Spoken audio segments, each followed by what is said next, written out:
बांके बिहारी जी का चमत्कार। एक व्यक्ति पाकिस्तान से 1 लाख रुपए का रूहानी इत्र लेकर आया था, क्योंकि उन्होंने संत श्री हरिदास जी महाराज और बांके बिहारी जी के बारे में सुना हुआ था। उनके मन में आया कि मैं बिहारी जी को ये इत्र भेंट करूं। इस इत्र की खासियत ये होती है कि अगर बोतल को उल्टा कर देंगे तो भी इत्र धीरे धीरे गिरेगा और इसकी खुशबू लाजवाब होती है। ये व्यक्ति वृंदावन पहुंचा। उस समय संत जी एक भाव में डूबे हुए थे। संत देखते हैं कि राधा कृष्ण दोनों होली खेल रहे हैं। जब उस व्यक्ति ने देखा कि ये तो ध्यान में है, तो उसने वह इत्र की शीशी उनके पास में रख दी और पास में बैठकर संत की समाधि खुलने का इंतजार करने लगा। तभी संत देखते हैं कि राधा जी और कृष्ण जी एक दूसरे पर रंग डाल रहे हैं। पहले कृष्ण जी ने रंग से भरी पिचकारी राधा जी के ऊपर मारी और राधा रानी सर से लेकर पैर तक रंग में रंग गईं। अब जब राधा जी रंग डालने लगी तो उनका घड़ा खाली था। संत को लगा कि राधा जी तो रंग डाल ही नहीं पा रही हैं, क्योंकि उनका रंग खत्म हो गया है।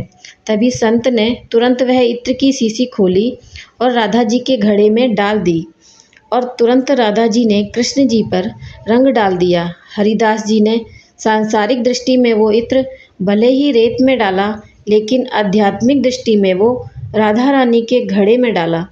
उस व्यक्ति ने देखा कि इन संत ने सारा इत्र जमीन पर गिरा दिया। उसने सोचा, मैं इतनी दूर से इतना महंगा इत्र लेकर आया था, पर इन्होंने तो इसे बिना देखे ही सारा का सारा रेत में गिरा दिया। मैंने तो इन संत के बारे में बहुत कुछ सुना था, लेकिन इन्होंने मेरे इतने महंगे इत्र को मिट्टी में मिला दिया। वह अब कुछ भी न बोल सका। थोड़ी देर बाद संत ने आंखें खोली। उस व्यक्ति ने संत को अनमने मन से प्रणाम किया। अब वो व्यक्ति जाने लगा। तभी संत ने कहा, आप अंदर जाकर बिहारी जी के दर्शन कराएं।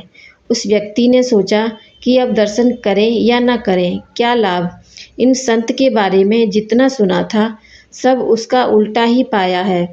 फिर भी चलो, चलते समय दर्शन कर लेता हूँ, क्या पता अब कभी आना हो या ना हो। ऐसा सोचकर वह व्यक्ति बांके बिहारी के मंदिर में अंदर गया तो क्या देखता है कि सारे मंदिर में वही इत्र महक रहा है।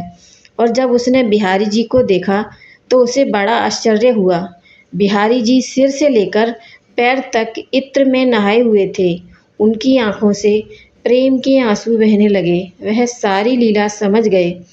तुरंत बाहर आकर संत के चरणों में गिर पड़ा और उन्हें बार बार प्रणाम करने लगा और कहता है, संत जी मुझे माफ़ कर दीजिए, मैंने आप पर अविश्वास की दिखाया। संत ने उसे माफ़ कर दिया और कहा कि भैया, तुम भगवान को भी सांसारिक दृष्टि से देखते हो, लेकिन मैं संसार को भी आध्यात्मिक दृष्टि से देखता हूँ। बोलिए बांके बिहारी लाल की जय। जय श्री राधा रानी की जय।